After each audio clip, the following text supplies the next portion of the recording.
नमस्कार दोस्तों, इस वीडियो के माध्यम से आज हम एक ऐसे गंभीर कैंसर के बारे में आप लोगों को अवगत कराएंगे जो कैंसर की मॉर्टेलिटी का नंबर 1 कारण है और लगभग 90% केसों में इस कैंसर से बचा जा सकता है। हेलो, मैं डॉक्टर कौशल यादव हूं और मैं एक कैंसर स्पेशलिस्ट हूं और गुड़गांव में प्रैक्टिस करता हूं। लंग कैंसर या फेफड़ों का कैंसर से होने वाली मृत्यु का नंबर 1 कारण है और आश्चर्य की बात यह है कि अधिकतर केसेस में इससे बचाव किया जा सकता है। इस वीडियो में आज हम यह जानकारी हासिल करेंगे कि लंग कैंसर क्या है, क्या इसके रिस्क फैक्टर हैं, कैसे इसको जल्दी पकड़ा जा सकता है स्क्रीनिंग से, क्या इसके होने वाले अर्ली सिम्टम्स या लक्षण हैं, किस तरह से इसकी जांच की जा सकती है और क्या क्या इसकी ट्रीटमेंट उपलब्ध है। लंग्स हमारे श्वास के ऑर्गन हैं।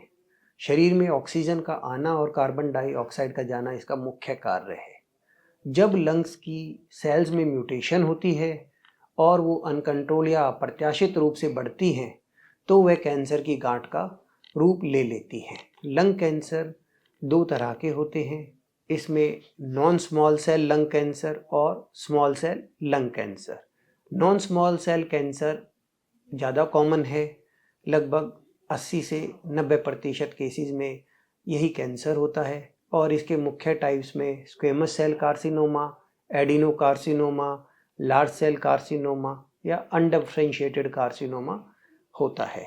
स्मॉल सेल लंग कैंसर लगभग 10 से 20% केसेस में होता है, लेकिन ये बहुत ही घातक होता है और बहुत जल्दी से फैलता है। ऐसे क्या कारण हैं जिनकी वजह से लंग कैंसर बढ़ रहा है? इसको करने वाले मुख्य कारणों के बारे में हम लोग डिस्कशन करेंगे। स्मोकिंग लगभग 90% कॉज लंग कैंसर के करता है। वह स्मोकिंग चाहे बीड़ी से हो, चाहे सिगरेट से हो या चाहे हुक्का से हो, तंबाकू हर तरह के लंग कैंसर को बढ़ाता है। जो लोग बहुत ज़्यादा स्मोकिंग करते हैं उनमें 20 गुना ज़्यादा चांसेस हैं लंग कैंसर होने के, और जो लोग स्मोकिंग करते हैं या बहुत लंबे टाइम तक करी है और उसको छोड़ते हैं उनका इंसिडेंस लंग कैंसर होने का कम होता जाता है और वो लगभग 10 गुना ज़्यादा होता है। तो हम समझ सकते हैं कि हमें स्मोकिंग एक तो बिल्कुल शुरू ही नहीं करनी चाहिए। अगर कोई कर रहा है तो उसको स्मोकिंग तुरंत छोड़नी चाहिए। इसके अलावा सेकंड हैंड स्मोक, मतलब जो व्यक्ति स्मोकिंग नहीं करता है या तंबाकू से आदत जिसकी नहीं है और वह ऐसे व्यक्ति के साथ रहता है जो स्मोकिंग करता है, उसका भी लंग कैंसर होने का रिस्क कुछ हद तक बढ़ जाता है। शोध के अनुसार पाया गया है कि जो स्त्री स्मोकिंग करने वाले पुरुष से विवाहित है या वाइस वर्सा, स्मोकर जो नॉन स्मोकर के साथ रहते हैं, तो नॉन स्मोकर में भी लगभग 20% लंग कैंसर होने का रिस्क बढ़ जाता है। तो अपने परिवार की सुरक्षा के लिए भी हमें तंबाकू और स्मोकिंग को छोड़ना चाहिए। रेडोन गैस एक इंडोर या आंतरिक घर के पॉल्यूशन का कंपोनेंट होता है। रेडोन गैस सॉइल या मिट्टी से बनती है, बिल्डिंग मटेरियल्स के, और जो बिल्डिंग्स होती हैं उनके अंदर भी यह पाई जाती है और यह इंडोर एयर पॉल्यूशन का एक भाग है। अगर वेस्टर्न डेटा को देखें तो यह सेकंड कॉमन कॉज बताया जाता है। हमारे यहाँ पर यह डेटा उपलब्ध ज़्यादा नहीं है, लेकिन यह भी एक लंग कैंसर होने का कॉज होता है। हमारे यहाँ एक बड़ी प्रॉब्लम है जो है एयर पॉल्यूशन। एयर पॉल्यूशन जो बढ़ रहा है, एयर पॉल्यूशन को हम पार्टिकुलेट मैटर या PM 2.5 से लगभग आज सभी अवगत हैं, और जो मेट्रोज़ हैं उनमें इसका एयर पॉल्यूशन का स्तर बढ़ रहा है। इस एयर पॉल्यूशन को कंस्ट्रक्शन एक्टिविटी या कच्चे रोड हो गए या फिर जो ऑटोमोबाइल्स का निकलने वाला धुआं है, इन सब चीज़ों से, या फिर इंडस्ट्री से निकलने वाले जो धुएं हैं, ये सब इस PM 2.5 के कंपोनेंट को बढ़ाते हैं। और अभी यह प्रूवन है कि लगभग अगर 10 लंग कैंसर के केसेस होते हैं तो उनमें से एक में एयर पोल्यूशन का कहीं ना कहीं योगदान जरूरी है। इसके अलावा कुछ ऑक्यूपेशंस होते हैं जिनमें एस्बेस्टोस का एक्सपोजर होता है, वो लंग कैंसर के रिस्क को बढ़ाते हैं। लंबे समय तक रेडिएशन, का एक्सपोज़र भी कुछ केसेस के अंदर लंग कैंसर को बढ़ाता है। लंग कैंसर ओल्ड एज जो 50 साल से ज़्यादा हैं उम्र में, उनमें ज़्यादा होता है यंग एज की बजाय।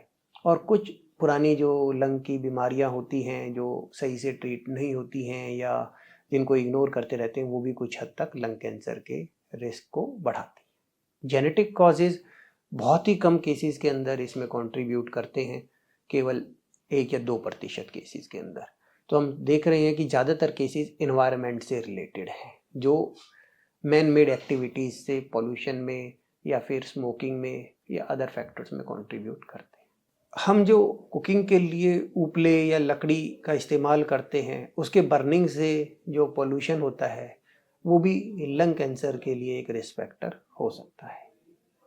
ये बड़े आश्चर्य की बात है कि लगभग 80% लोग लंग कैंसर से लास्ट की स्टेज के अंदर आते हैं, जबकि उनको अर्ली स्टेज में डायग्नोज किया जा सकता है और उसको प्रिवेंट भी किया जा सकता है। इसका मेन कारण है कि हम अपने लिए ही जागरूक नहीं हैं। लंग कैंसर का अर्ली स्टेज में अगर डायग्नोसिस होता है तो उसका क्योर रेट बहुत अच्छा है, सर्वाइवल ज़्यादा अच्छा है और जो ट्रीटमेंट की कॉस्ट है वो भी बहुत कम है। लेकिन सबसे ज़रूरी है कि लंग कैंसर से अवगत होना, स्वयं की जानकारी होना। सिर्फ इसी के द्वारा ही हम इस डिसीज़ को बचा भी सकते हैं और अर्ली डायग्नोसिस भी कर सकते हैं। स्क्रीनिंग मेथड्स जो होते हैं वो हेल्दी पॉपुलेशन के लिए होते हैं जिनको किसी तरह के कोई लक्षण नहीं है, कोई बीमारी नहीं है।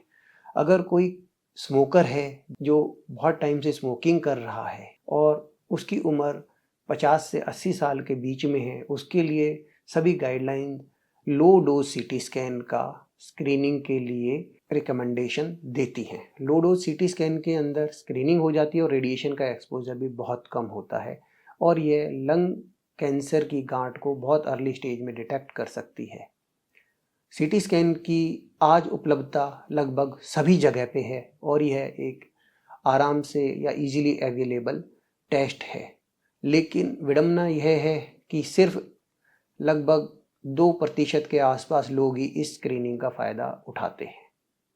इसके अलावा लंग कैंसर के जो अर्ली सिम्टम्स हैं वो सिम्टम्स और बीमारियों की तरह ही होते हैं कुछ हद तक बिल्कुल शुरू में, लेकिन उनके ऊपर एक हाई सस्पिशन के थ्रू ही उनको अर्ली स्टेज में पकड़ा जा सकता है।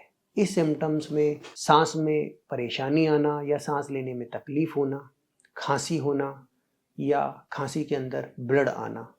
यदि कोई खांसी ठीक नहीं हो रही है तो उसके लिए ज़रूर चेक करना चाहिए।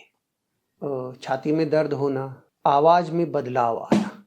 जब लंग कैंसर अपनी जगह से दूसरे ऑर्गन्स में चला जाता है तो वह और सिम्टम्स भी प्रोड्यूस करता है, जैसे हड्डियों में दर्द होना, सर में दर्द होना या पेट में दर्द होना। अगर लंग कैंसर का डाउट है या सस्पिशन है तो उसकी जांच जरूर करनी चाहिए। इन सिम्टम्स को जांचने के लिए कुछ इन्वेस्टिगेशंस होती हैं जो डायग्नोसिस को सत्यापित करती हैं या प्रूव करती है कि हाँ ये बीमारी है, और कुछ इन्वेस्टिगेशंस ऐसी होती हैं जिनसे यह पता लगता है कि बीमारी कितनी ज़्यादा फैली हुई है और मरीज की कंडीशन कैसी है। सीटी स्कैन आज के टाइम में सबसे कॉमनली यूज़ होने वाली इन्वेस्टिगेशन है। अगर लंग कैंसर का डाउट होता है या सिम्टम्स उसको रूल आउट करने के लिए कहते हैं तो फिर चेस्ट का या छाती का सीटी स्कैन करा जाता है।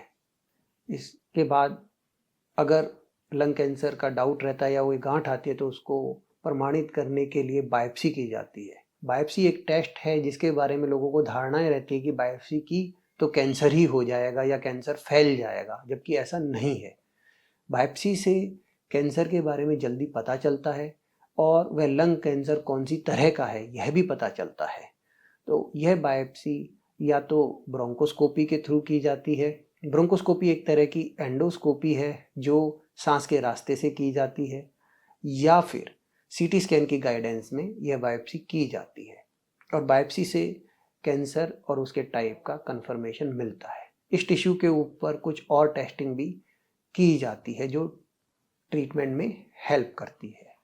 इसके अलावा ब्रेन का MRI और पेट स्कैन बॉडी के बाकी किसी ऑर्गन्स के अंदर बीमारी के बारे में पता करने के लिए किया जाता है। अगर वहाँ पे स्प्रेड है या नहीं है इसके बारे में पता लगता है, ताकि बीमारी का प्रॉपर स्टेजिंग किया जा सके और ट्रीटमेंट उसके अनुसार हो सके। कुछ मॉलिक्यूलर टेस्ट होते हैं जो बायोप्सी सैंपल पर स्टेज के अनुसार किए जाते हैं।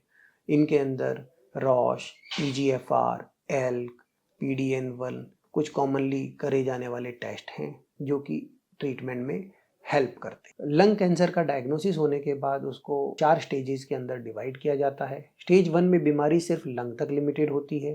स्टेज 2 के अंदर वह आसपास के लिम्फ नोड्स में जाती है।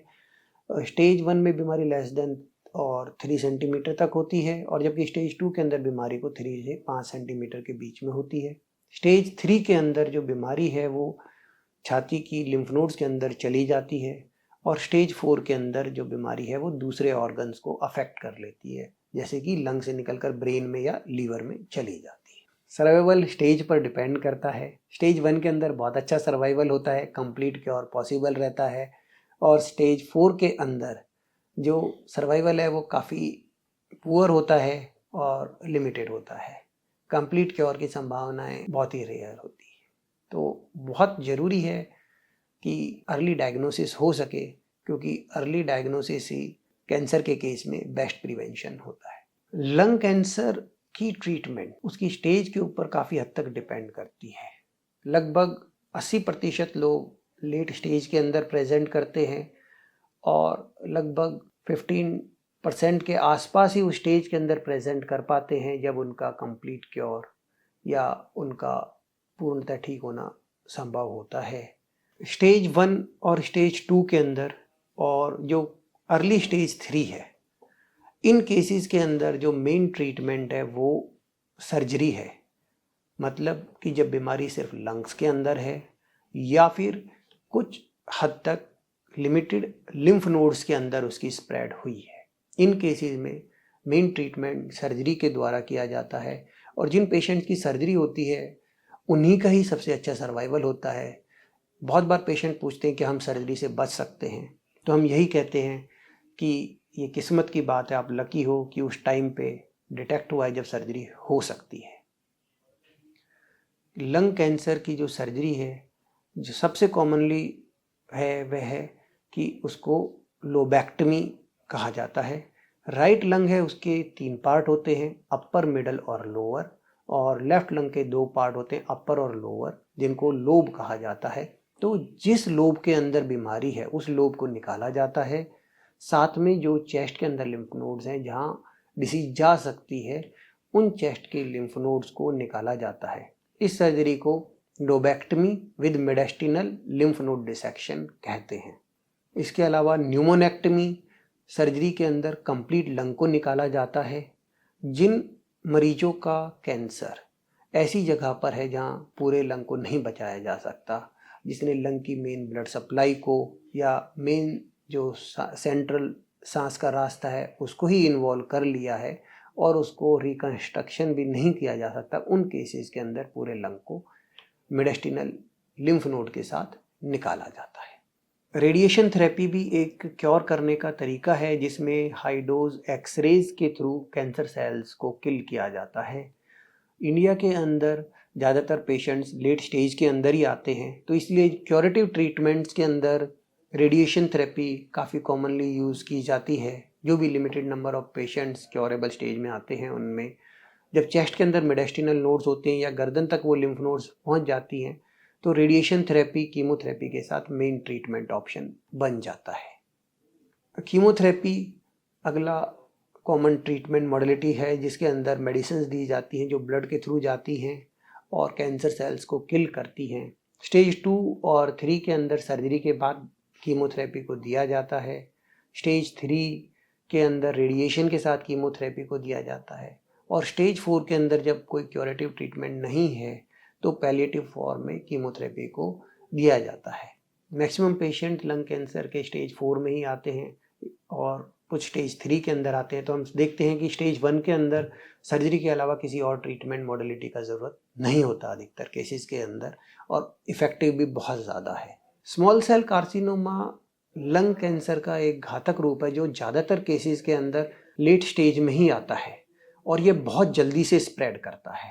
ऐसा रेयरली होता है कि कुछ लिमिटेड स्मॉल सेल कार्सिनोमा का पता चले तो उस केस में सर्जरी या रेडिएशन थेरेपी दी जा सकती है। अधिकतर केसेस के अंदर ये फैला हुआ ही होता है, तो मेन ट्रीटमेंट के अंदर कीमोथेरेपी आता है या कुछ केसेस के अंदर रेडिएशन थेरेपी भी किया जा सकता है। अगला मॉडलिटी ऑफ ट्रीटमेंट है टारगेटेड थेरेपी।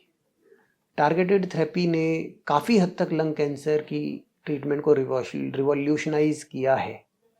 कैंसर सेल्स जो होती हैं वो कुछ स्पेसिफिक प्रोटीन्स या टारगेट दिखाती हैं जिनको बायोप्सी या टिश्यू सैंपल के ऊपर चेक किया जाता है। अगर वो टारगेट है तो उसके अगेंस्ट जो मेडिसिन दी जाती है, मतलब एक स्पेसिफिक टारगेट पे काम कर रही है, उसको टारगेटेड थेरेपी कहते हैं। ज़्यादातर कॉमनली यूज़ होने वाले टारगेट्स में EGFR, एल्क, रॉश, मैट हैं। इनके अगेंस्ट दवाइयाँ उपलब्ध हैं और इन दवाइयों के साइड इफ़ेक्ट काफ़ी कम हैं और स्टेज 4 के अंदर ये मेन ट्रीटमेंट है। इनको फर्स्ट लाइन ट्रीटमेंट कहा जाता है और सर्वाइवल में ये काफ़ी अच्छा इम्प्रूवमेंट करती है।